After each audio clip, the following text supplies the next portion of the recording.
All right, what is going on, ladies and gentlemen? Welcome back to First Strike. This week is Bachelor's Week. We have a new bachelor on the show, Shane Wall, final boss. He's 26. He's looking for love.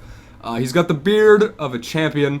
You might think he's ginger. He's not. He has a soul. For those of you out there who are looking for that in a relationship, would you like to tell us a little bit about yourself? What are you looking for in your significant other? It needs to be Android, basically. Made by Google. Mm-hmm. So I love my headphone jacks and I love my SD card slots. I'm hearing a little bit of bias towards anything not Apple. I'm not a big fruit guy. You're not big on the fruit? I'm not big on the fruit. Not big on the fruit. Interesting. Well, you should eat healthier. Anyway, ladies and gentlemen. We'll get to that. Yeah, actually we will. And we'll talk about that in a bit. But whatever. Hey guys, welcome back to First Strike. We missed last week, as I'm sure all of you are aware. That's my bad. We missed a week, but it's fine. We're back. We're back today to bring you guys, hopefully, a good podcast. I'm glad Shane brought up Apple and Android. I would like, just to start this off, for everybody here, so, Goose and Robert, if you wanted to tell us if you are an Android guy or an Apple guy. If you're an Apple guy, I will literally walk down to your house and punch you in the face. Shane will do it. So yeah, I'm actually just curious, because this has been a big thing me and Shane have been bitching about for the past hour. Oh, more than that. Okay, for the past while, but whatever. The whole frickin' day. Since I met you. I think, pretty much. You saw I had an iPhone. Much. And yeah. I would also like to take this moment to plug myself and my own channel, because I have a personal channel, and you should all check it out. Moving forward, we're going to get into this. Shane is going to, as per usual, open us up with the news this week. Nice noise over there. Thanks, you like that? I can do it again. You give me so much shit for trying to be quiet and not tapping and banging things in here, and then you go and drop your binder. This is a subpar podcast. Just because of you. Yeah, I know. We're down about 4 viewers. You're here for the quality. Since you did that. Good work. I mean, good work. I think people came because I did that. I don't in every agree sense of with the you. word. But, yeah, we'll move on to the news. The new, there's a new speedrun record for Super Mario Brothers. Wow. Not set by me. You weren't even kidding. The news this week does sound pretty lame. Yeah. Guy beat it by about half a second, or literally 1 frame of the game. Wow. Really? One single frame. This is the world record, not the Canada record? This is the world record. He beat it by half a second. Was wild. Can't believe it. Didn't think it could get that much better. But somebody did it. I'm still working on my record, seeing if I can increase it a bit. I'm still a ways off on the world record. It's never going to come there. But whatever, we can wish, right? I mean, you can. Yeah, I can. I don't particularly care. This guy's in the States, I'm assuming? I don't even know. I didn't even get that far. Well, there you go. I would imagine. I would imagine. Not some guy from, like, southern Bangladesh. He's really big into Mario Brothers speedruns. Yeah, but it would be called something weird in Bangladesh. I don't know many Bangladesh terms to... I think it would still be Super Mario Brothers. I don't know. Maybe not. It might, though. Also, trying to save the best one for last. Well, Pokemon Go is still a thing that people like. Is it, though? It's still making $2 million a day. Really? A day. I don't hear anyone talk about it, except for this one guy at work named John. He still plays that game religiously. There's a few people that are still talking about it and still playing it. That's interesting. I'm happy about it because I like the game, like the concept of it, but that's a little surprising. I won't ever play that game. It's because it involves you moving. It involves a phone game. Yeah, it involves a phone game. That's the main problem. That's fair. But it's on Android. But I don't know if I hate phone games or Wii games more. We need a whole podcast dedicated to you dedicated to you pondering. You know what? It's phone games because there's like 2 or 3 that I like, and I don't know if I like a single Wii game yet. Super Paper Mario. Nah, that's probably trash. Anything else? Yeah, of course there's something else. It's a special month. Yeah? For one, it's my birthday this month. Happy birthday. Not yet. Settle down. Okay. 2. There was another birthday this month. Was there? There was. Whose? The good old N64. We're in October now, man. Holy crap, it's October! Yeah, No, never mind. That was last month. Get with the times. That was last month. Sorry, we missed a week. I feel like it's still September. It's not. So, yeah. Also, PlayStation VR comes out this month. About 3 weeks away. I'm kind of excited. I think I'm excited. I don't know if it's a forcible excitement. Are you big are you big on the VR? I think I will be. I think I'm really big on the idea of trying it. I don't know if I would actually go out of my way every day to put that thing on and play. But this sounds eerily similar to the membership we just signed up for today. I don't know when we're going to talk about that, but at some point, it'll sneak its way in there. We're gonna sneak that in there because it's going to be hilarious. Yeah, some interesting points of it. Sony is really pushing this VR thing. They've already locked down the new Batman Arkham game as being a 1-year exclusive to the VR before anything else. Yeah. Same with Resident Evil 7. So it's kind of neat. It's exclusive for 1 year. Oh, okay, but it will come out after as. Yeah, I would imagine. Okay, because an exclusive VR game doesn't sound like the best marketing idea. I don't know. I hope they learn from the past with the Vita. They didn't have very many big titles, big exclusive titles on there, and it really cost them a lot with that machine. So I'm hoping the VR is actually they're gonna really promote the shit out of this thing and make it something that everybody's gonna want. We're gonna have one here at the shop. I'm gonna play with it for a long time before anybody else is allowed. And naturally, yeah, just like the Virtual Boy, which is still here. For those of you who want an update on that. It is still here, yeah. So that's pretty cool. There's more and more details getting announced by that thing. There's even unboxing videos I've seen on IGN and stuff like that. But I don't want to watch it. I just kind of want to unbox it myself. Yeah, there's something really satisfying about doing it on your own. Should we do an unboxing video for that? Yeah, we keep saying we're gonna start videos soon. Yeah. Maybe we should eventually start videos soon. We probably should. Yeah, would you? Okay, let's do that. We'll unbox that when it gets Maybe, here. if anybody cares. I care. Yeah, I don't take your opinions. Oh, bummer. Very well. Oh, well. Most people don't. Also, another game that me and Brandon are equally excited about, I would say. Oh. I think I know what you're talking about. What do you think I'm talking about? I feel like you're talking about ukulele. Yeah, you're talking about ukulele. Yeah, we're talking about ukulele. It just got announced that there will be a physical version of this game to purchase on PS4 or Xbox One. There was never any mention of that in the Kickstarter, which I kickstarted. Did you kickstart it? Nope. So I'm the real fan here. Yeah, you're the real fan. That's good to know. I was also like 16 when this project was started. Oh, whoa. No, I was... It's like a year and a half ago. Was it that? It feels like it was so much longer. I feel like I've been waiting forever. No, I think it was like a year and a half. Okay. Well, either way, I am still excited even though I didn't... Maybe not. Maybe 2 years. Yeah, you would have been 16. See? Shit, you're young. Is it going to be retailed in stores? Yes. Like GameStop and all that? I believe so. Oh, that'll be cool. That's very cool. That's going to help the sales big time. Yeah. So I want a physical I'm copy. pumped about that. They also had a trailer where Shovel Knight was NPC. And that got me pretty excited, too. Yeah, I did see that. I saw that, I think, some article shared it, and it was interesting, I guess? I love Shovel Knight. Do you? What? Oh, no, why? I love it. It's so good. I'm not big on the Shovel Knight. I don't know. Have you played it? No. Well, that's the problem. But I've looked at it, and it's like, what's the... That what about game, it's so... The controls are so tight, the level design, and all this stuff. They basically made an NES game on PS4, Steam, Xbox, Wii U, 3DS, Vita, all that stuff. It can basically run on an NES. Oh, it's that... It's that simplistic. But it's just, it's such a great, I don't know, they did such a good job with it, and it all looks amazing, it plays amazing. I loved it. It was an awesome, awesome game. Play it. I should. I'm pretty sure it's free on Steam. Then why would you not? I don't know. Because it's free, it makes me feel like it's probably a shitty game. Oh, no, I bought it for the Vita, and then I bought the physical release on PS4, because I had to. Well, I'll definitely give it a shot at some point. I just didn't think it was any big deal, really.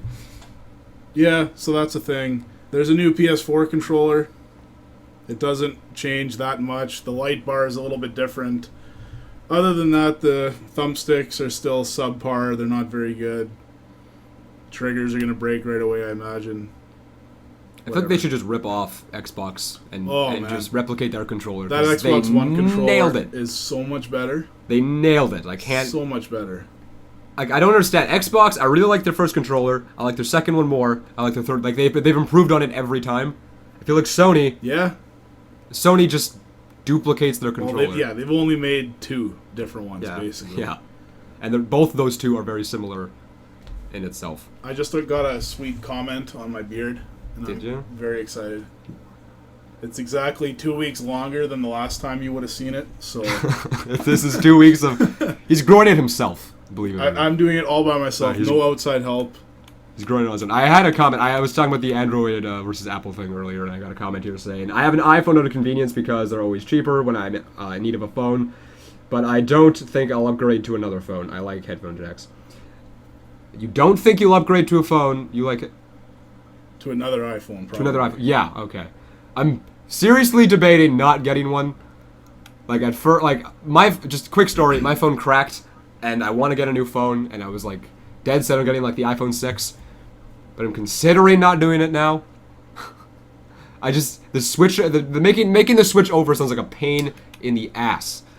Just to learn a whole new operating system. You owe it to yourself to at least try it. Yeah, but like then I'm stuck with it for 2 years. No, if you hate it, after 6 months you sell it, then you get your precious little bullshit iPhone. My precious little bullshit iPhone. Okay.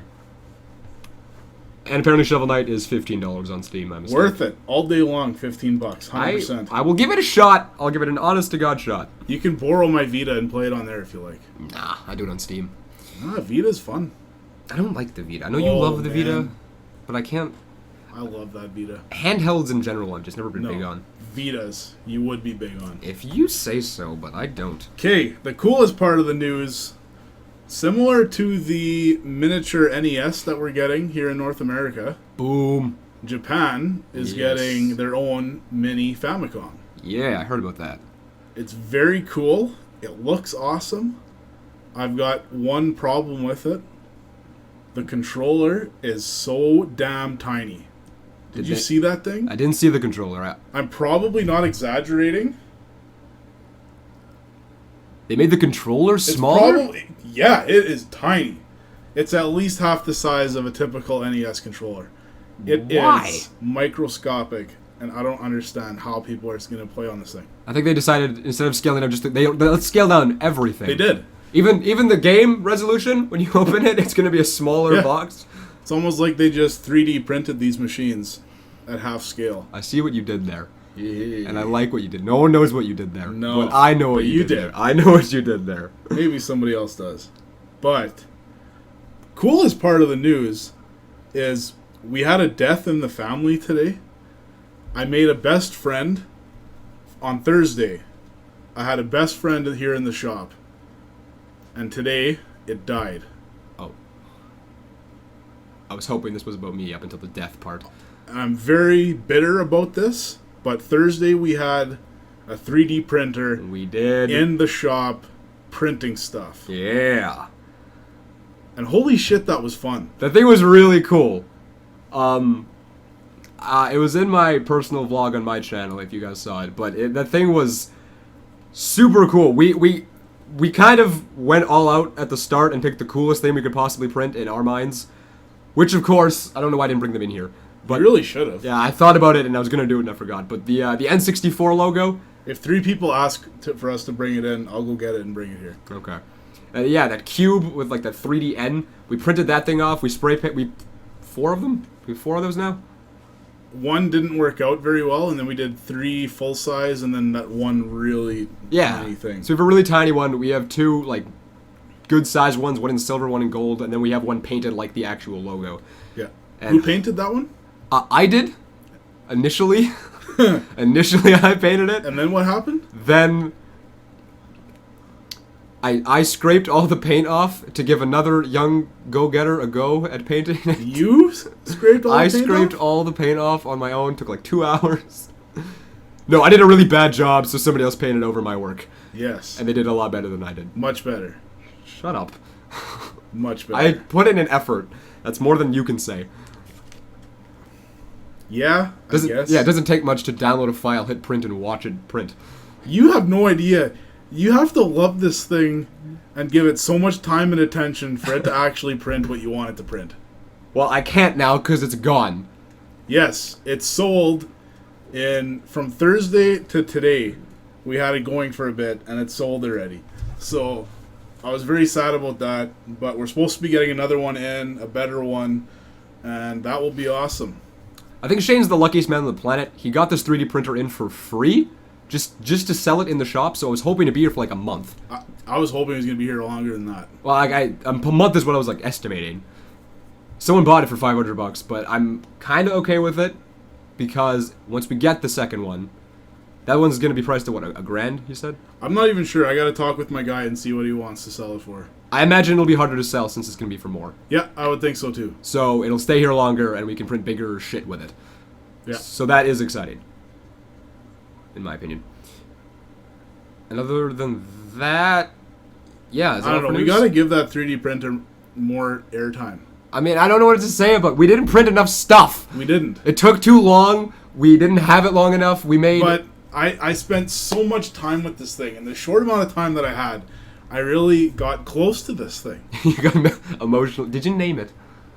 We didn't have a name for it yet. Good. That would have been terrible. But we were getting there. But the point is you didn't get there. And this kid mentioned to me that he was probably going to buy it. But he's still in high school. I didn't think he was actually going to do it. Yeah. And then he shows up today with the $500 in hand, saying he's taking it, and I almost punched him in the face. Yeah, I would too. Like seriously, we got to print like those logos because they were too cool. We printed a coaster. We tried to print mask. Printed. That was really neat. That's sitting on the counter. We tried printing a couple other things, but they just failed, which was disappointing. Okay, we had 3 people.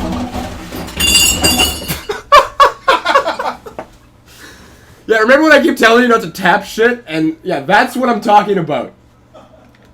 Yeah, we printed off, we tried printing off like the actual Nintendo logo. It didn't go well. For some reason, this printer likes to shift, or the corners mess up when we're trying to print things, and it's a man, what did you knock over? I slid 2 mugs into there somewhere. Like, watching that, nothing really happened, but there was so much sound. There was a lot of sound. So, yeah. So here's our little N thing that we made. Yeah, it's a little baby N. There's a delay, so just hold up for 5 seconds and they'll see it eventually. What is it? There. Whatever. That thing. We also got a gold one in like that gets a good size, too. As well as a silver one. Here's the silver. Which turned out very nice. They both look really good. Very impressed. And then my favorite one, where we actually colored it with the right colors on the logo, and holy crap, does it look good! Yeah. So that's really neat.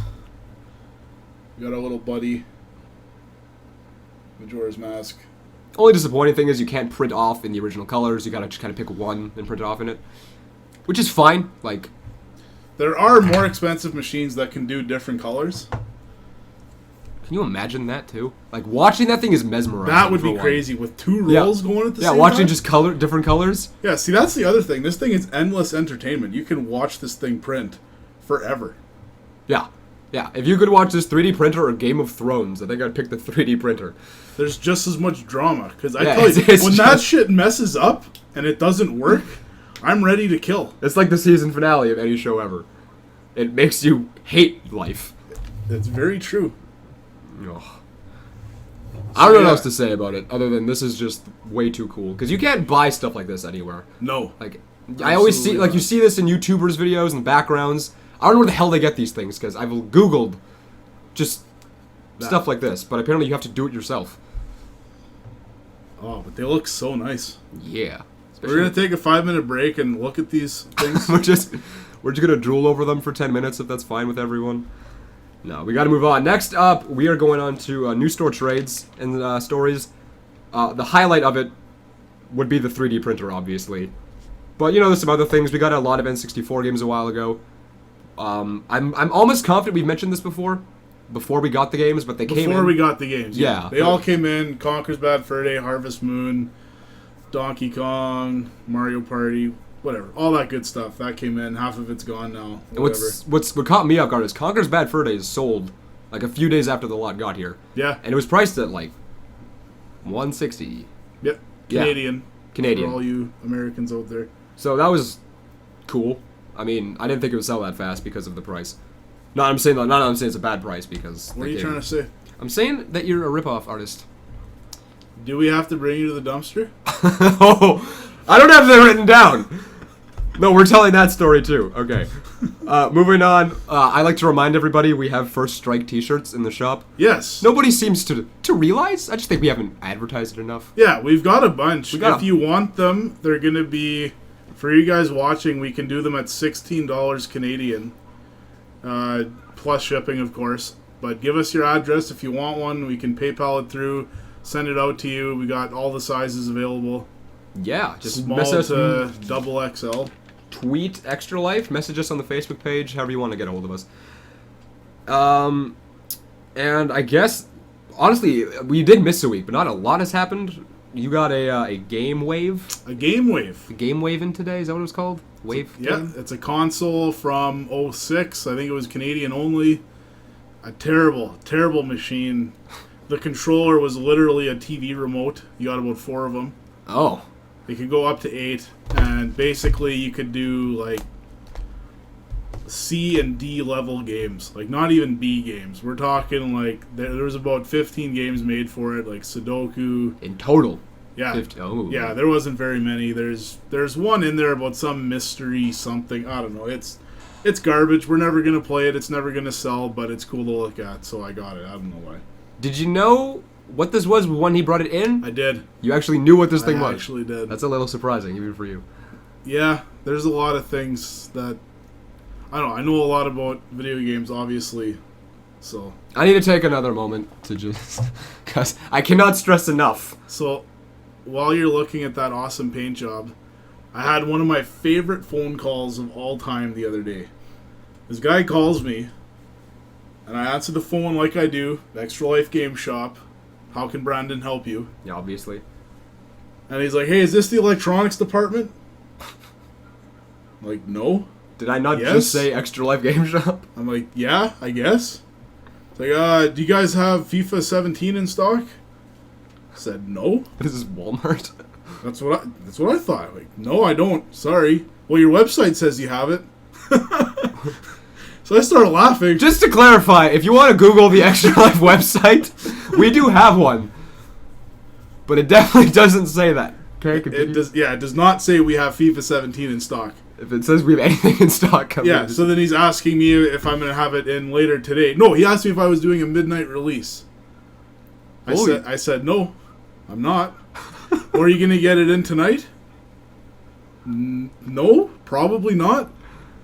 And then whatever, he hung up, calls back a few minutes later. Hey, is this the electronics department? I have to imagine this is somebody fucking with you who's been in here before. I don't think so, because at the end of it, he corrected it.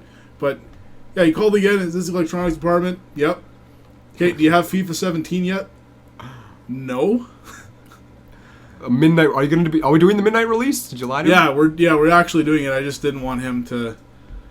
Whatever. Yeah, there was something else to it too. We just went on, and eventually he's like, "It's like, hey, like, this is Walmart, right?" Oh. No, this is not Walmart. You said, "Hey, Extra Life GameShop." Like that's your Twice. I don't think he listened to you. Clearly not. People don't listen to me. Whatever. You didn't even tell me that story before this. That's funny. Really? I thought I did. No, you didn't bring it up. Okay. That's good though. I like it. Yeah, that one was fun. That was a good time.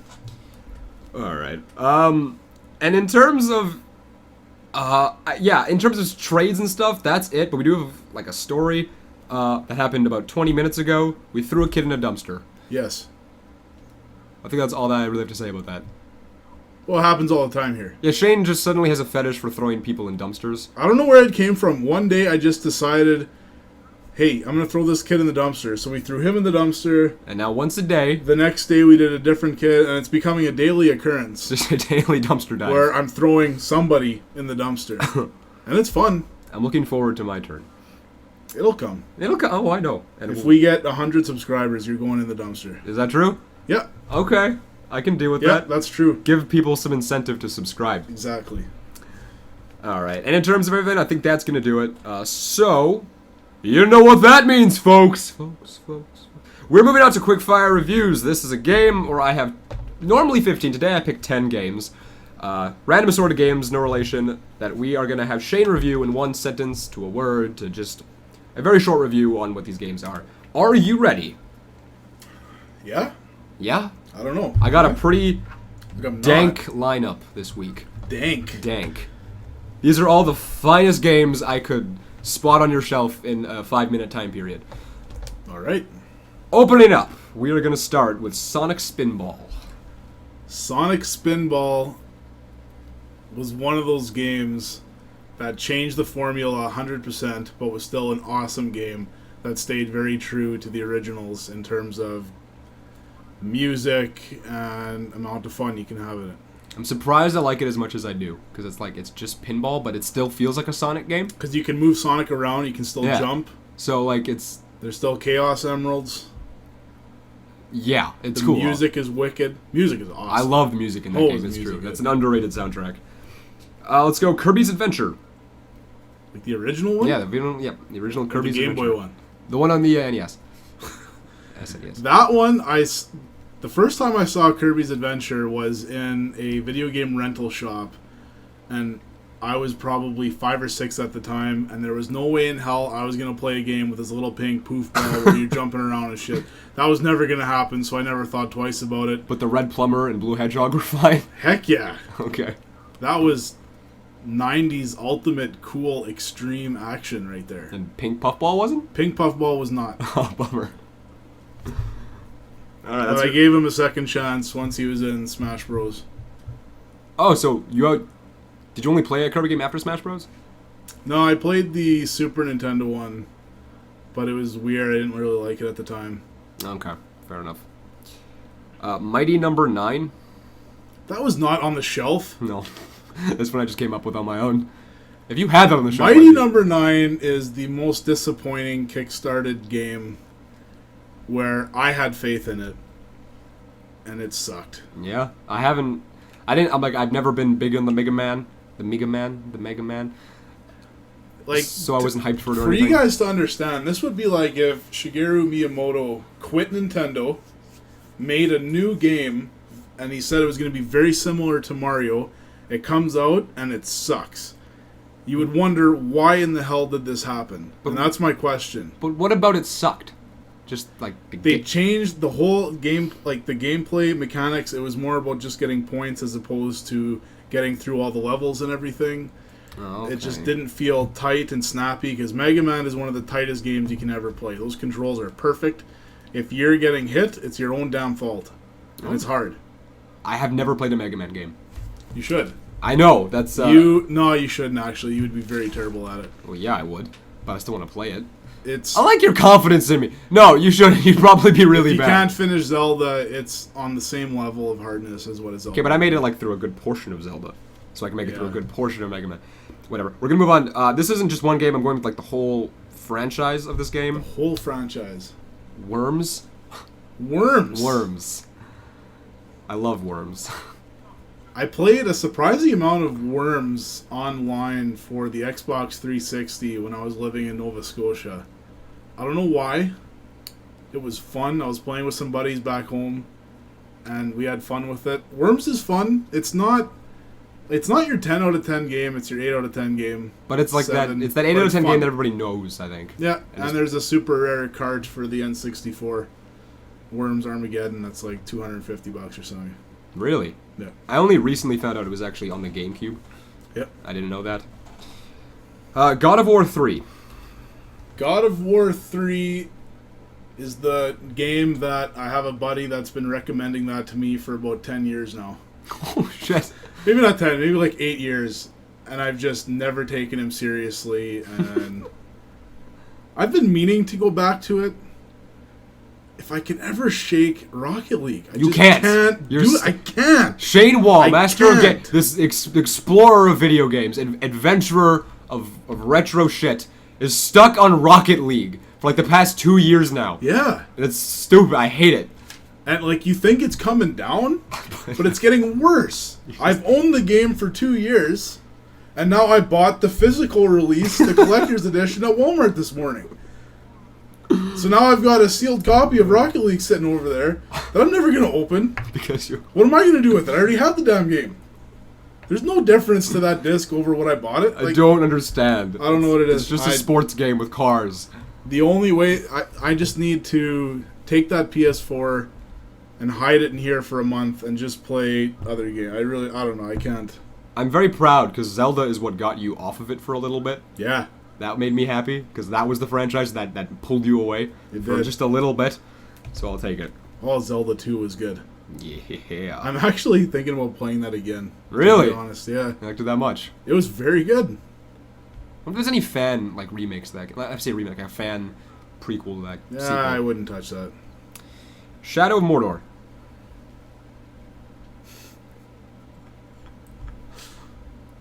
It's not funny, but my brothers and all my siblings love this game, and it's the one game that so many people, when they describe it to me, I hate every part of it.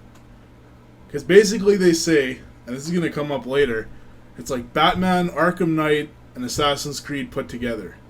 Yeah. I hated both those games with a passion. Did you? So now when they're saying it's that put together, I don't know, the Nemesis system sounds cool. It sounds like it would be fun. And I like Lord of the Rings, but there's not too much of a tie to Lord of the Rings. I don't know. I'll never play it. Yeah, I bought it originally because of Lord of the Rings. I love the movies. But yeah, like I heard it didn't have much of a... Like, it's barely Lord of the Rings. So, yeah. Which is really the only reason I bought it. Did you ever play the other Lord of the Rings games? Like the one that's on all those consoles? Yeah. I own them all. Have you ever played Return of the King? No. It's very good. Is it? It's a lot of fun. The other ones aren't.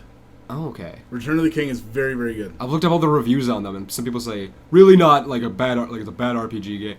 No. Interesting. But I haven't played it. Maybe you can explain this to me. I don't understand how the games work because you have the Return of the King, you have the Two Towers. I imagine there'd be one called the Fellowship of the Ring. There is. So then, what the hell's the Third Age? That was just a new RPG style game that was loosely based on Lord of the Rings. Because that like the same kind of cover art. Yeah. Okay. That game fooled me. I rented that and I was so pumped. A double disc GameCube game? Hell yeah, I'm down for this shit. No, terrible. And the Fellowship of the Ring was not on the GameCube? Nope, it wasn't. God, that's annoying. You can't have two and not the... E.T. E.T. gets the most shit out of any video game in history, but it's not that bad. Like, look at this. Steven Spielberg was Hollywood at this time. Yeah. Okay? He was. So he goes into Atari. Let's say we're all working at Atari, us and the 50,000 people watching. 9? 50, whatever. We're all at Atari headquarters. We're all programming our own games. Spielberg walks in. He says, I need a game done in 2 weeks. It's going to be huge. My movie's huge. It's going to be awesome. What, you're going to say no? I guess not. The most experienced programmer from Atari took that challenge, made the game by himself in 2 weeks. Cool. And it sold moderately well at the beginning. They just overproduced copies because they thought it was going to be way bigger than it was. And whatever. But it gets so much shit, and the uneducated video game person that just thinks they know everything is going to say it's the worst game of all time. It's not. It's not a good game. Like, if you take in the story, right? 2 weeks! Take in the story. Yeah, you're taking in the whole story, and that's good. What you should do. That is what you should do. But looking at it just as a game, it's terrible. It's not that terrible. That bad. It's not There's that no bad. gameplay. It's just... This is a game I didn't know existed, and I don't understand why it exists. I saw it on your PS1 shelf. You want to guess what it is? Point Blank? That was a good guess. I think of this series, and the last thing I think of is a racing title. But I found 007 Racing for the PS1, and I was like, what the hell is this? That is sort of, for all the Game of Thrones people, it would be like having Jaime Lannister as your Mario Kart and then the little dwarf as this, whatever. You don't actually like this thing. It's just kind of on the side, whatever. Basically, Mario Kart was too damn popular that they started spitting out these racing games all over the place. But 007 racing? It was not a good game, but it sold well because 007. there was no Mario Kart on the PS1. Okay, but like you had Crash Team Racing on the PS1. Yeah. And you had Smurf Racing on the PS1. And you had... I don't know. There was a few other bullshit racing ones, too. There's so many. Yeah. Like, there's an absurd amount. Toy Story Racer, which I recently played at home, actually.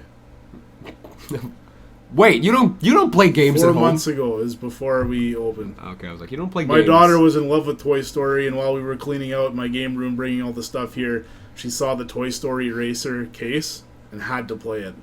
So we had to play it like every day for the next 3 weeks. Was it good? No. Yeah. It really wasn't.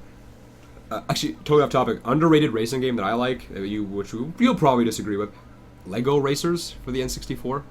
I really like that one. It was pretty generic, but I still enjoyed it. Moving on. We have an arcade game. This was included in the Sonic Mega Collection, which is what made me think about it. It's called Flicky. Yeah. Got a port on the Sega Genesis as well. Yes, there you go. What do you want to tell me about that one? About Flicky? Awesome title. It's very good box art as well. I haven't seen the box art for the game itself. No? No, but I liked the game. The game, yeah. It's a game. Like it's just a good arcade game. Like I would buy a machine for that. It would be on a phone right now. It'd be a good phone game in today's world. Yeah, I would say that. But yeah, it's a thing. It didn't sell very well, but it looked cool, and it's a catchy title. Flicky? I don't know. I like it.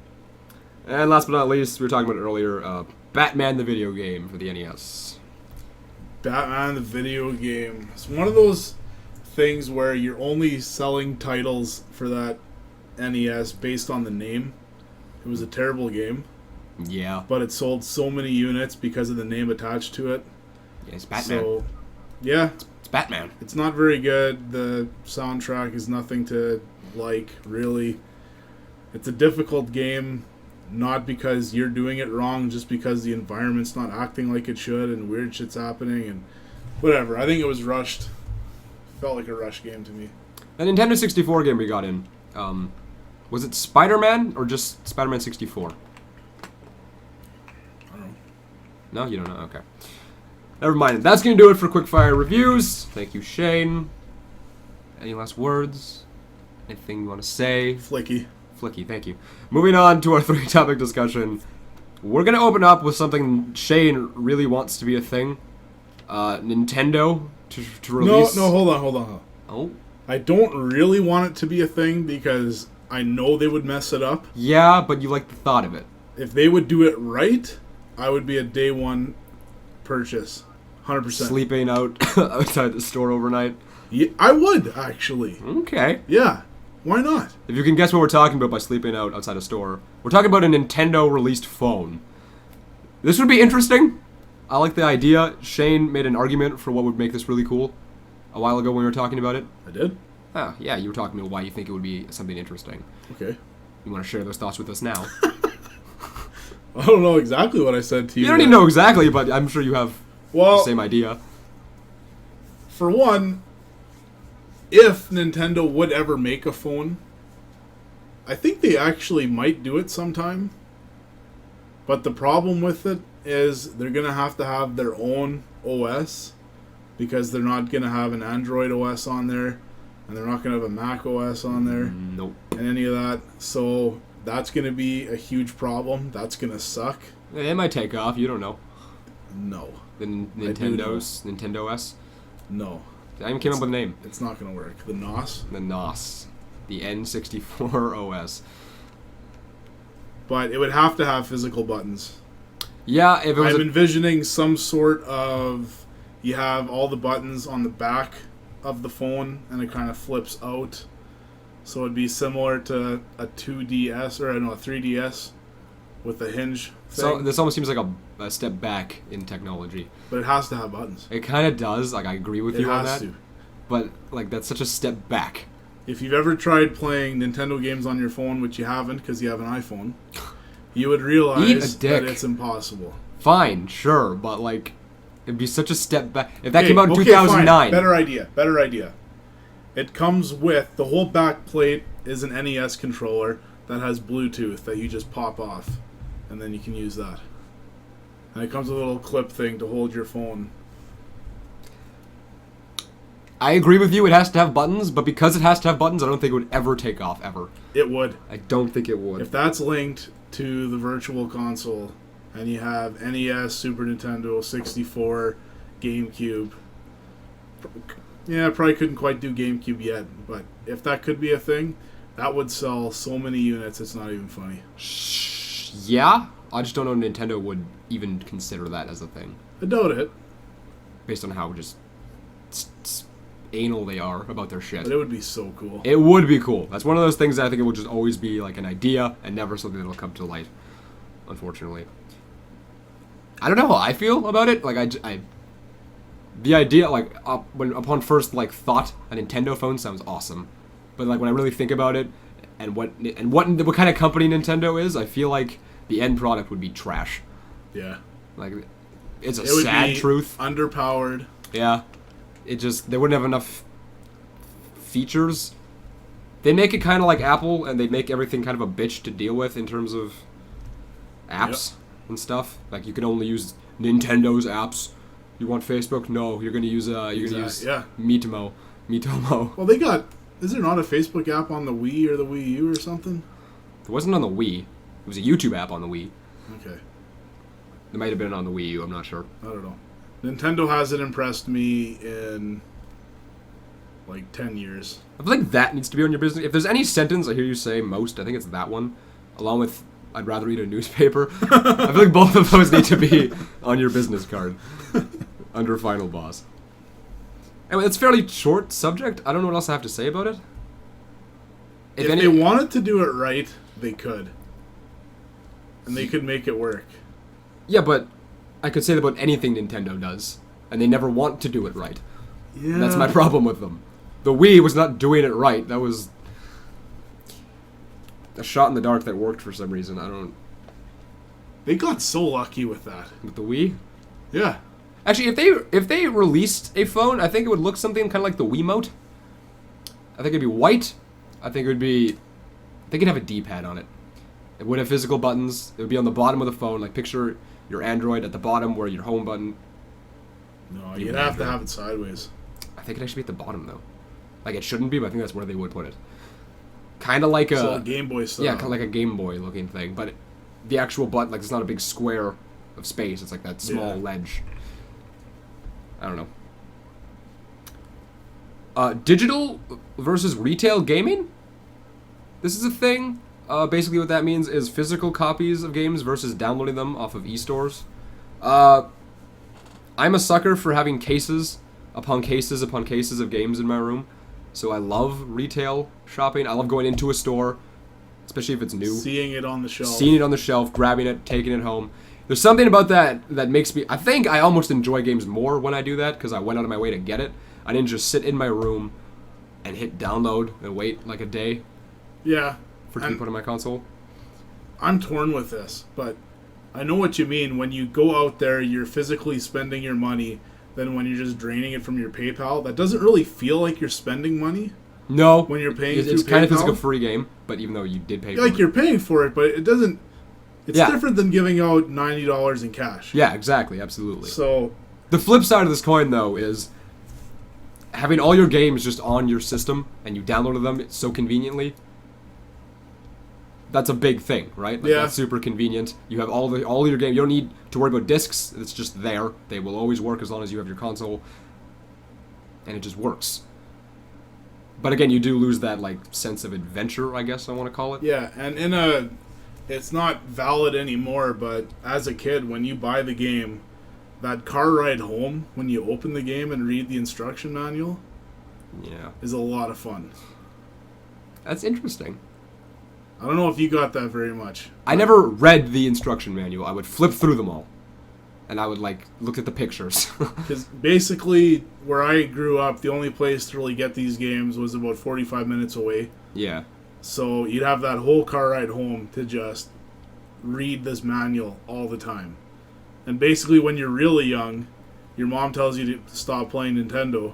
Well, what do? You're going to read the manual. You're going to read the manual. If I can't play it, I'm going to read the damn manual. Yeah, it's true. Did that a lot.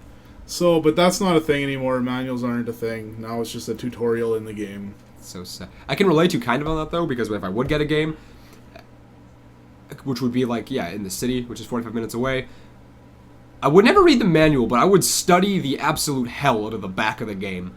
Like the case on the back, I'd look at the pictures, I'd try and like figure out what the game's about based on looking at the little screenshots of the game.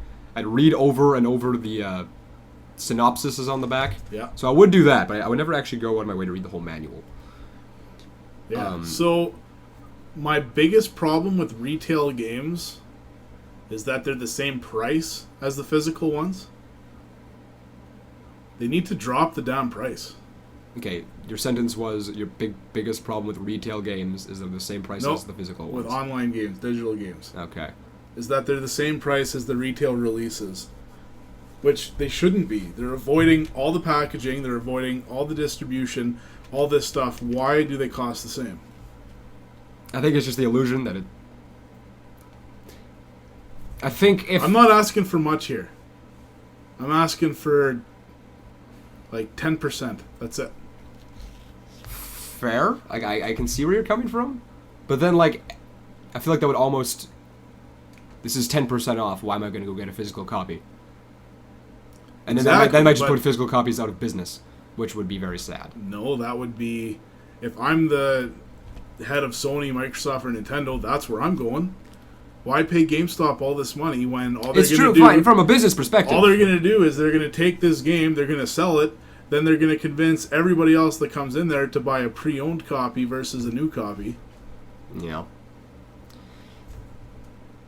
I like physical games. I don't want to accept the fact that one day is not going to be a thing, because one day it will not be a thing. The one way that I do like it is I love playing indie titles, which are usually much smaller games that actually take risks and don't pump out the same formula as Call of Duty every year, Halo, Assassin's Creed, all this stuff where they're just reusing the same shit, making the same game, all of that. They're taking risks, they're making changes, all this stuff, and they can still do that, and you can buy it digitally because it would cost them as a company way too much damn money to put it out into production and risk bankrupting the entire company. So I'm very thankful for that. That's really cool. That's true. If I was gonna, I'm just thinking about how I would go about indie. Like I play a few, and when I have played them, it's like I've seen it on Steam, so it's like yeah, I'll buy this because it's cheap because it's an indie game, and it's on Steam. If I went into a store on the other hand looking for something and they did distribute their just independent title, I probably wouldn't buy it. Yeah.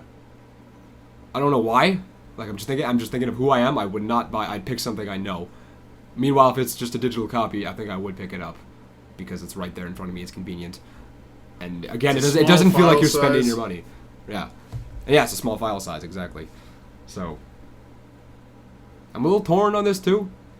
Like, regardless how we feel, it's all going digital anyway. We have no say in this. Yeah. That's where it's going. Next console, I'm going to say, is digital only. I mean, we did discuss the idea of games moving from discs to like USB type ports.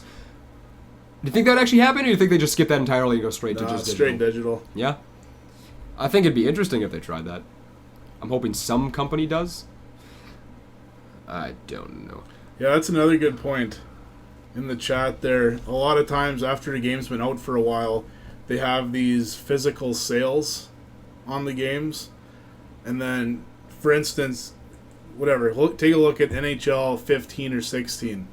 Games that nobody's going to be paying full price for right now. But if you go on the PlayStation Store or the Xbox Marketplace, you're going to see them at $39.99, $59.99 when you go to EB Games and they're all $10.99. So that part's kind of stupid. There's a massive change between used games that are a little bit older between the store price and the PSN price and Xbox price digitally. I didn't realize the digital copy would be that much more. You'd be surprised when I usually check for a game when I see it on sale somewhere. I'll check the digital price, and sometimes it doesn't make sense. It's an old game that's been out for a few years, and it's still $69.99, whereas you can get it anywhere else for like $20. That's interesting. I always thought they were a little more like up to date. No, they take forever to drop the regular price. But they do have the flash sales where it really goes on sale and different promotions and all that stuff. So that's cool. I'm sure if the retail side of things ever fades out, which it will, they'd probably get more on the ball with digital because that's all their focus would be. Yeah. And the other cool thing, too, is with digital, you can usually get it an hour before midnight for us. Yeah. So you can be, and you can start pre-downloading these games so that they're on your system ready to go, but they're not unlocked until the release date. So basically, you can stand in line forever, or you can download it in your house, get it going, and it's perfect. Ready to go for 11 o'clock our time, which is really nice. I thought about doing that for Fallout 4, but then they had to have that damn Pip-Boy edition that I just had to buy, so I went and stood in line at freaking midnight. Is that still here? Yeah, it's still there. Yeah, I thought it was still here. Was that the last standing in line at midnight thing you've done? The last one that I did? Yeah, what was the last one you've done? Yeah, that's probably the last one I did. Yeah, okay. I've never done that. Really? If they have a midnight release on the VR, let's do that. But you're already getting one. Well, yeah, but I pre-ordered it, but we can go pick it up at midnight. Oh, that's okay. Why not? I love the thought of it. I've just never done it. There's something to it, I guess. I did it for when the PS4 came out. That was pretty sweet.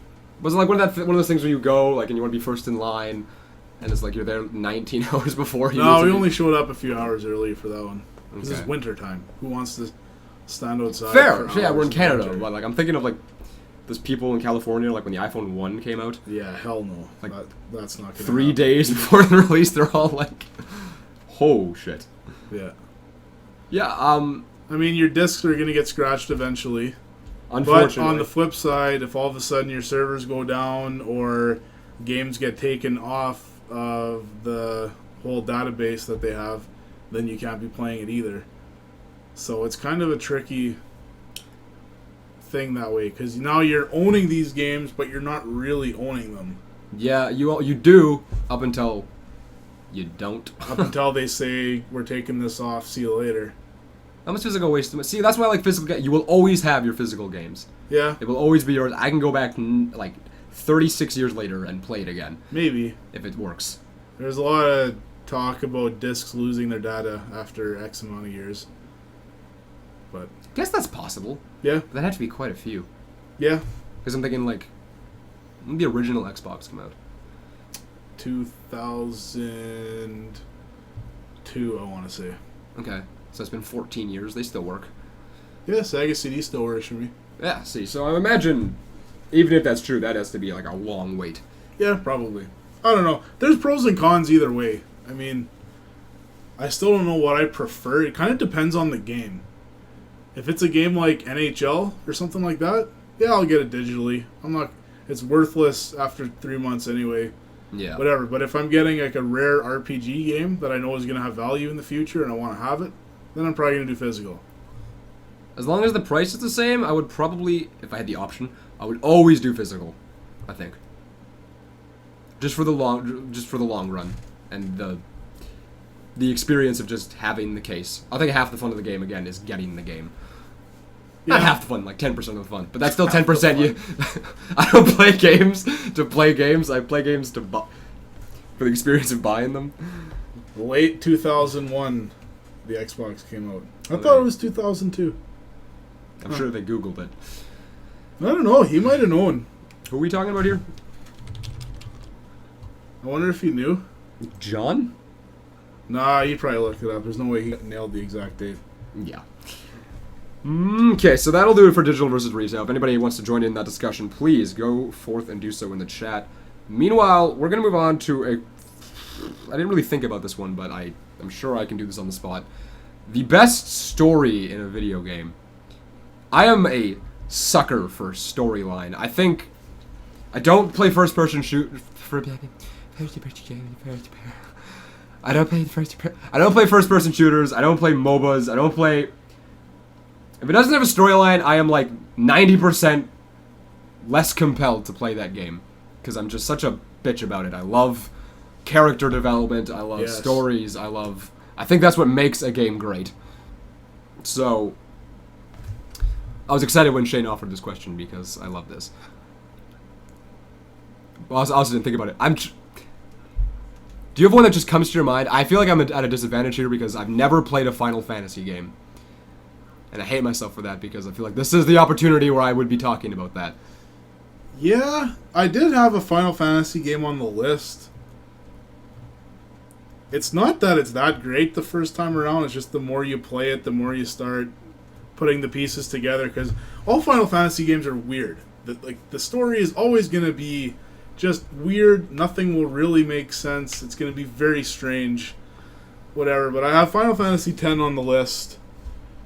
It is very strange. I don't want to say too much in case you end up playing it, because I think you might if I nag you enough. Final Fantasy? Yeah, Final Fantasy That one X. I will eventually play, yes. Yeah, it's... I love, character progression. The little love interest that they had in that game made it a little bit interesting, too. Okay. Especially when you're playing it as a teenager, you feel like that's your entire life. But whatever. So that's low on my list, but it still was pretty good. I'm sure you like have a list of these written down.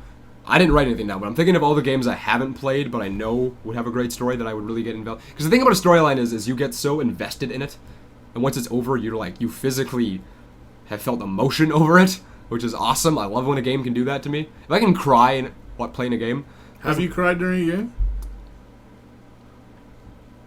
Super Monkey Ball 2. Pac-Man Fever. No. Have I? I think... I cried in Ocarina of Time when I couldn't beat the Water Temple. Okay. But in terms of emotion, like I want to say I have. I just can't think of a game off the top of my head. I feel like there has been a game. But yeah, but games like Kingdom Hearts, I hear those have a great storyline that I haven't played them, but like I've heard. Again, the Final Fantasies, Xenoblade Chronicles is apparently just a 10 out of 10 story. Yeah. I really need to. It's on the Wii, which is my big problem. They ported it to the Wii U. It doesn't help me. It's still a Wii console. Get the new 3DS. Play it on there. I wonder if it supports the Pro Controller. If it did the Pro Controller thing, maybe I could do it on the Wii. But yeah, anyway, in terms of games that I have played with a great story, I've made it abundantly clear that I love Paper Mario. And the best storyline in a Paper Mario game is Super Paper Mario. Yeah, I'm not talking about gameplay, I'm talking about storyline alone, and it has the best one. Okay. Which is why I bitch and whine that Shane refuses to play it. I just can't play that stupid You can. machine. Give it an hour and a half and you'll get used to it. No. For that particular game, no other game will you get used to it. Okay, well, we're going to move on to the big boy games. Okay, fine. Big boy games, fine. We're going to go with The Last of Us. There you go. Okay, I saw that coming. You need to play this. Apparently. It is amazing. The entire game is 10 out of 10. And the emotion that the characters display and how they change and adapt to the situations they're in, it's just mind-boggling. And the way it ends is crazy. It's one of those games where it ends and the next day that's all you're thinking about is how that all happened, all that stuff. I don't want to say too much in case nobody's played it, because you have to play it. Character development is a big thing for me. I love seeing the characters grow. I love seeing them hit with adversity and then coming out on top, which is basically every game. But when it's done well, I really enjoy it. So that's high on my list for sure, because it's really good. What really burns me is like that's a game that you look back at and you've like such a fond memory of that story. That's how I feel about Ocarina of Time. But my issue with this is if I played The Last of Us, I could probably feel what you're feeling. If you play Ocarina of Time, you will never feel what I'm feeling, and I hate that. No, that's the other thing with the old games. I have some retro games on here too, where it's not so much that there's a real story. It's more you're piecing the story together in your head for what makes sense to you. Yeah. So I have Metroid on the list, the original Metroid. Oh. Which, whatever. There's not too much of an actual story going on, but you're going through these different environments. You're getting power-ups, and you're feeling like such a badass and all this stuff, and you're just piecing it in your head, and you're going to school the next day. That's all you're thinking about. You go back to it, and you keep going. So, not that there's really a story or any like emotional dialogue or like any of that stuff going on, but it's still really just a really good experience. That's fair, yeah. Like half of the fun in a story is before you know what's happening, piecing together in your head, which is true when there isn't. That even happens when there is a story. I loved Fable: The Lost Chapters. Yeah, that was good. Played through that game, because they set it up in like scenes, kinda. I don't really know how to explain it. They have like the cut scenes where the guild masters talking and explaining the story, and it's yeah, like in between those scenes, you're thinking of what's happening next in the future, because again, you have that whole moral thing, and when you're younger and you play it, it's like you have this idea that what you're doing really affects the story. Your imagination starts to run wild, and you think about things that could potentially happen, even though they totally couldn't happen, but it adds to the game and makes the story seem better even if it's not even there. Yeah. What else is on your list? I've got Lost Odyssey, a very underrated Xbox 360 exclusive turn-based RPG. Okay. That not a lot of people have played, but it's awesome, and I love it. Basically, there's these two warriors that are immortal, and they wake up from a sleep or a coma or whatever it is, and they're trying to figure shit out. And it's very weird because they've been around for so long, and every time the one character goes to sleep, they start dreaming. And like the whole background, there's like a really awesome music playing, and there's like these poems and things from their past and stuff. It's an awesome game. If you're into old school turn-based JRPGs, it is an awesome way to go. The load times suck. Yeah. They did the whole thing in Unreal Engine, and I don't really know why, because they could have made it so much better and snappier and faster, but they didn't. I love Unreal Engine. That thing's amazing. Yeah, not so much for turn-based RPGs. But yeah, like they had a lot of I think they had the writer of some of the Final Fantasy games, and as well as the composer to some of them. So this was Microsoft's big ploy on trying to get the 360 relevant in Japan, and it just never ended up being relevant. Disappointing. But that's a super awesome game. That one caught me by surprise. I had no idea what I was getting into when I bought that one for the first time. I've heard of it, but I think I've only heard because of you. Could be. I don't know. Grand Theft Auto San Andreas. I loved that game. I'm not big on GTA 5 because it took like all the things people love about Grand Theft Auto, and they kind of built off that. What I loved about San Andreas was the storyline. In terms of a Grand Theft Auto game, it didn't have all the features and stuff, but holy shit, that game had a fucking kick-ass story with CJ, and it was just so much progression and character development. This game was on the original Xbox, and like it was so long for the time. Yeah. Like that was a long ass game, and I'm proud to say I beat it. But like, I had to throw that in there just to brag a little bit. It's not even a hard game. It's just long. Yeah. But yeah, like it's because it's so long, you really get attached to the characters in it. You start to like really hate them, really like them. Tony Hawk's Underground. Story, man? Yeah, I'm serious. Should kick you off this damn podcast. I'm serious. I think anybody who was born in '98 can agree with me and played that game. It had a pretty good, like it has the best storyline in a Tony Hawk game, for one. Okay, that's a fair. That's not much. That's a fair statement to make. That's not much. I don't know. It was Minecraft story mode. That's another one. I used to love Minecraft a lot. I'm not big into it anymore, but I did really enjoy it at a point, and Telltale Games is a really good company when it comes to storylines. I've heard the Walking Dead game is really awesome. I've never done a Telltale adventure game. The stories are good. Yeah? Yeah, they are. But yeah, I've never played the Walking Dead one, but I gave Minecraft story mode a shot because I loved Minecraft back once upon a time when it came out. And the game, I wouldn't even look at it as Minecraft. It's just a story game with a Minecraft skin. Sure. And the story in it was awesome. Like, it was really good. This was one of the more recent games I've played, and I really enjoyed it. Like, they kind of said, okay, this is Minecraft, but, fuck Minecraft. Yeah, basically. Let's make another story, and that's what the game is focused on, the storyline and how it progresses. There's very little gameplay, actually. It's kind of like a movie. Yeah. But I really like it because, I don't know, I love movies, I love story. So, yeah. But anyway, back to Grand Theft Auto San Andreas. That one I can't stress enough. That's, if you really want to get into, like, a good storyline in a game that's, like, a third-person shooter type style, that one is top tier, I would say. Yeah, I've got a bunch of, I guess they're old now. They still don't seem that old to me, but, like, BioShock is on my list. That game is so well written and designed so well with all sorts of different, I don't even know how to describe it. It's like set sort of in the 50s and 60s in this underwater city. Everything about it is great. The progression is awesome. The ending twist is awesome.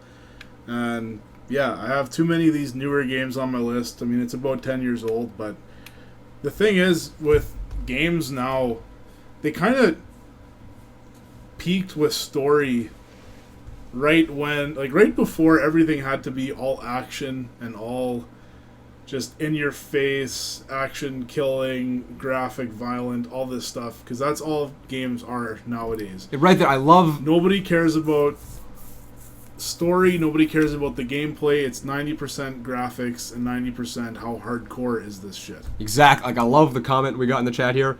Too many games these days focus on graphics and lack the story. Case in point, the game graphics weren't always revolutionary, but damn, those games were long and well thought out. You missed the Final Fantasy part in there. Yeah, Final Fantasy, case in point. Sorry. Yeah, I love that comment because, and what Shane just said is so unbelievably true, and it breaks my heart. But I love how some games, especially the indie titles, are starting to look very well, and they're having a story, and we're kind of hitting like the indie titles are getting really good now to the point where they're at that PS2 GameCube level almost. Oh. But currently, like, there's what really indie titles are you thinking of on better. Your mind? I'm thinking like Transistor. You probably haven't played that. Really good story. I probably haven't played any of the ones you're going to name. Probably not. I don't play games really. Transistor on PS4 is awesome. Okay. Really. On PS4, an indie game on PS4. Okay. Oh, there's tons of indie games on PS4. I always think indie games. I think Steam and the internet. A lot of them are on Steam first, and then they come to consoles later. Yeah, I always get. I never think of indie games on consoles. I'm sure there's somebody in the chat here who has a good story to tell, or a game that they love because of the story. And if you do, please, I'd love to know a game that you have a passion for because of the storyline. I'd really like to know. You've got the Uncharted series, which was all very well done. I need to play more games, man. You do. Anything like past the GameCube, I just haven't touched. You know how sad that is? Yeah, the GameCube didn't have that much for story? No, it really didn't. Which was interesting because of how much I love story. Yeah. Like, I can't even... Super Mario Sunshine doesn't have a story. Paper Mario Thousand Year Door, like, it was solid. It was solid, but like in terms of just the story in that game, take out all the other parts I love, if you just look at the story, it's like 7 out of 10. Yeah.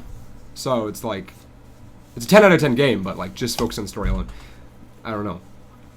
Legend of Dragoon. That's one I've been always meaning to play. I started it years ago in junior high, I think. And I think my second disc was scratched, and I could never get past a certain point. Oh, that's a bummer. Yeah, and then I think I tried to borrow the game from a friend, and he was missing the second disc for some reason. So I just kind of gave up on it after that. Oh. You own a GameShop now. You have no excuses. I really don't. You really don't. Rocket League has a really That's good not story. An excuse. That's a bullshit It's answer. got a great story. Does it? With the cars and the boost power-ups. Get out. Whatever. We're going to have to move on. I really enjoyed that, though. Just so we don't, have another hour and 40-minute podcast. Next segment is going to be... Drum roll. Shane. I don't do fake drum rolls, sorry. I do. Video game fights. Well, how this works is I have a low tier and high tier character. Shane does as well. We are going to pit my low tier against his low tier, my high tier against his high tier. We have not discussed what our characters were beforehand. And we're going to talk it out and see if we can come to a victor. My low tier this week is a Zelda enemy.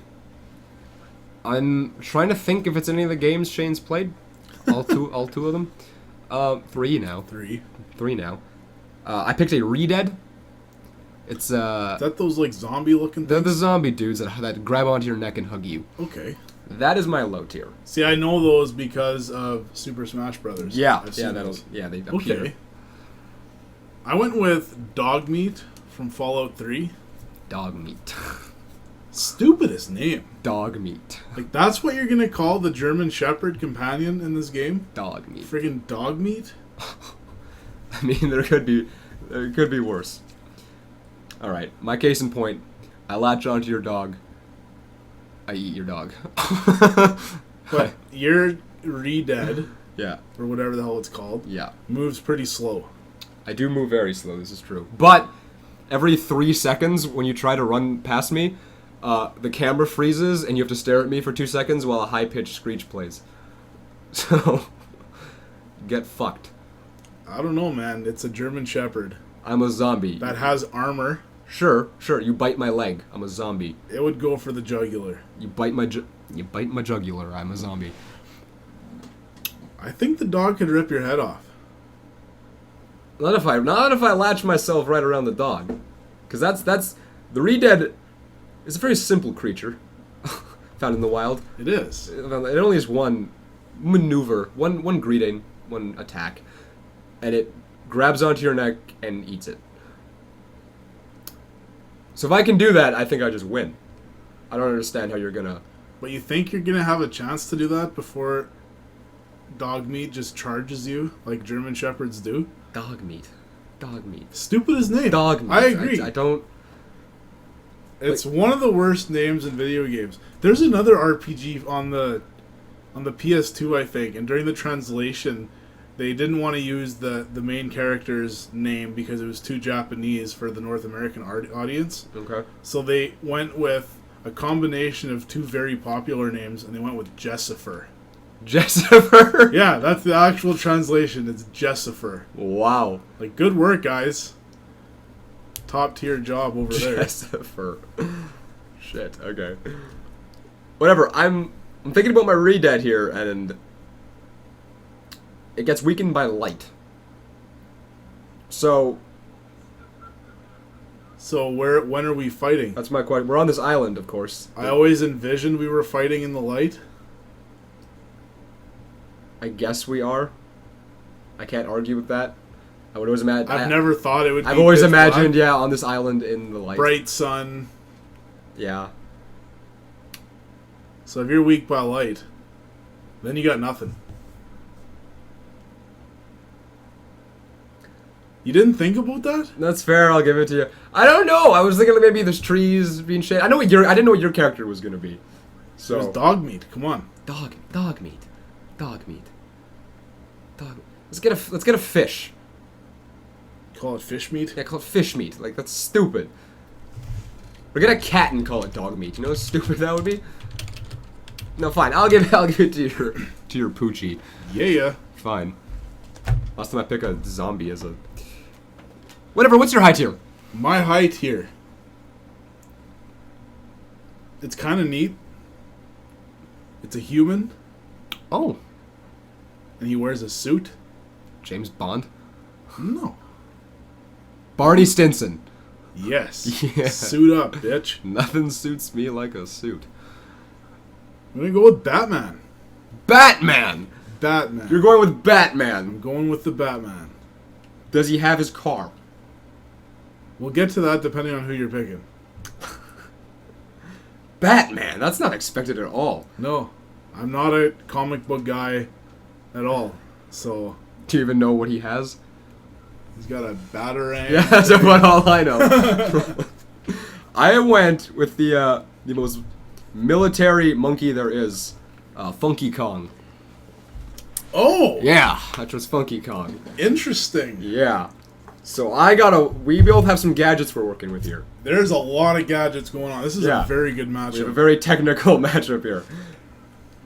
I would like to open up with all of my guns. I would like to shoot you with all of my guns. That is my argument. Do I have the Batmobile?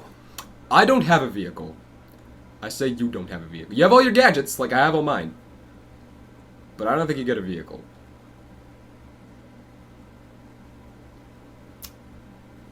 Yeah, okay. Yeah. No Batmobile. You're still Batman, though.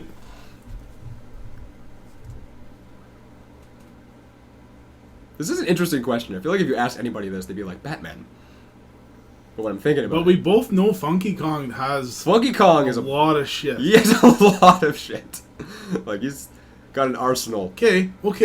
Do you ever see him using his own stuff? In a game? Yeah. I don't think you do. Don't get high on your own supply. Oh, I'm sure I don't know if he even knows how to use it. Of course he does. He develops this shit. Does he? He makes this shit. Are we sure on this? He doesn't just order it off eBay and retail it to all his friends. I think he 3D prints this stuff. Yeah, and he's like, hey, check it out. Look what I made. Give me 3 green coins and here's a log that can shoot coconuts. Yeah. I'm thinking, what? You've played DK. At the end of DK64, Funky comes in. And he does something to K. Rool, and I can't remember what he does. Is he flying a plane? No, he walks in, but I think he has a gun. Like, he has that big rocket launcher you always see him with. Oh. And I feel like he uses it. He does. I'm pretty sure he uses it. He does use it. So he knows how to use his weapons. Case in point. See, he's got more explosive... See, if... It's just like a lot of hard military... Yeah. Like, hardcore Which shit. I think beats Batman, because I don't think the Batman has... He's just got too much gadgets and little things for stealth. Don't forget that boomerang. That's gonna save you. It's the Batarang. The Batarang, yeah. Which I thought about 3D printing. I feel like we're getting paid to say 3D printing so much today. 3D printing? Yeah, this podcast brought to you by 3D printing machines. I don't know what you're talking. I don't even know what 3D. I don't know what 3D printing is. It's yeah. I don't know. Well, 3D printing is a 3D printer machine. No, I don't know if I can beat Funky Kong. I think I just have too much crap. Like, he has so much weaponry behind him. Yeah. Like that. But I mean, he can only really use one at a time. Sure. But I still have it all. Yeah, if you've got that rocket... If you didn't have that rocket launcher... Yeah, that's kind of my go-to weapon in my mind. That can here. kill like a 30-foot alligator, no problem. I don't know what this little bat suit's really going to help at that point. I got a lot of bombs. I think I can just Hail Mary the shit out of Gotham, and you're gone. Well, we're fighting on the island, though. I'll Hail Mary the shit out of this island. Yeah, and you can fly a plane. Yeah, so there you go. So you can get out of there. He can just leave, and Batman could starve to death. But that's still a victory for me. That's a forfeit. That's what that is. Is it a no contest, maybe? No, I think I win. Yeah. If you have to flee or starve to win, I think you lose. Yeah, I think you win too. Boomstick. I like that one. I didn't expect that. I would love to actually see Funky Kong and Batman fight each other. But yeah, that's an interesting clash of universes. I'd be down. Alright, what's the time? I don't know. You just looked at your phone. Yeah, I'm checking the score of this friggin' game. We're kind of in the middle of a podcast. I don't know if you're aware of that. We're not just sitting here talking like we do. There are 4 million people watching. Well, they actually won. Check that out. Moving on! We're going to be doing Hall of Shame before we conclude things off tonight. This is a game that me and Shame have played that we just were disappointed with. We didn't enjoy. We thought it could have been better for what it was. I picked Star Wars Bounty Hunter for the GameCube. Okay. I played Rogue Squadron 2 on the GameCube. I believe that's the one it was. Rogue Leader. Rogue Squadron. Yeah, it was a really good game. I like that a lot. And then you go play Bounty Hunter. The graphics, for one, I feel like were not at all what they could have been. The controls were not tight. They were loose, and it felt like an N64 game, which is what really turned me off, because you went in expecting like this a tighter GameCube title, improved graphics. Like even graphically, it looked like this could have been done at the later stages of the N64. I don't know if it was originally being developed on it. I imagine it wasn't, but like it felt loose. The controls, the gameplay was kind of empty. The combat was very N64-like. It's like just tap a button and same punch over and over, like whatever, or same gunshot. Yeah. And it was a disappointment because I love Star Wars games, right? I liked all the ones on the N64 too, but when you're going on the GameCube expecting something better from what you had before and you get the same thing, it's a little lackluster. So yeah, I didn't. Jango Fett. You gotta play as Jango Fett. That was cool. I know you're not a Star Wars guy, but blah blah blah. Star Wars blah blah means blah. nothing to me. Man, I can't believe that. Like 95% of my Star Wars knowledge comes from Toy Story 2. What? There's a lot of Star Wars talk in Toy Story. Kinda, 2. yeah, but that's what I mean. Pretty much. What was your choice? My choice was. Are you making it up right now? No, I forgot about it and then I remembered it. I was really excited for this game. There was a lot of hype to it. It was an Xbox 360 game. Batman Arkham Asylum. Okay, yeah. Very dark. Very... yeah, stealth-like. I'm not big on the stealth games. They can be done well and they can be done very not well. What's one that's been done well? Stealth game? Yeah. The Fallout games you can play as stealth fairly decent. Splinter Cells were also very good. Okay, that's what I want to hear. Continue. Yeah, this game did not work for me. I hated the way you controlled Batman. The flying or gliding, whatever the hell it was, sucked. I couldn't get into anything. For one, I'm not a comic book guy, so that kind of screws me over before I even get started. But I had a lot of hope for this game. I was very excited to play it, and it just never panned out. And I had a different game at the time called Fallout 3, and I played that one instead, and that one was much better. So, I hate it. I hate the Batman games as much as I hate the Assassin's Creed games. They're just not good. Sorry. I really want to play I will at some point play the Assassin's Creed ones because they're awesome as a tech demo. I played the first one. I was impressed with the graphics. The gameplay is horrible. Is it though? It is. Like I always heard such good things about like the first couple of them until they just started rehashing the same thing. No. I gotta give it a shot. I don't want to believe you until I play it for myself. So Star Wars and Batman. And the Batman. Let's just take really two big franchises and shit on them today. How about that? Yeah. Yeah, why not? Yeah. Alright, so that is going to do it for this week's podcast. Thank you, everybody, for tuning in. I would like to remind everybody that we have a First Strike Facebook page as well as the Extra Life Facebook page. As well as T-shirts. As well as T-shirts. In black and white. In black and white in the shop. $20 each. They're right over there in that box. Yeah, we can see them. You can't. We can. We 3D printed them in our 3D printer. 3D printed shirts. Yeah. I'd just like to remind you guys we do have social media. If you guys want to follow us on the Facebook page, the First Strike page, the Extra Life Twitter. You can catch me on the Rocket League servers. You can friend Shane on PSN. Gamertag 420 Blaze it _ Dark Lord meme. 666. 666 pentagram bonus experience zone. So yeah, thank you everybody for tuning in. Links for everything, all the social media stuff is in the description. We will catch you guys next week at 9:30 p.m. Tuesday Central Time.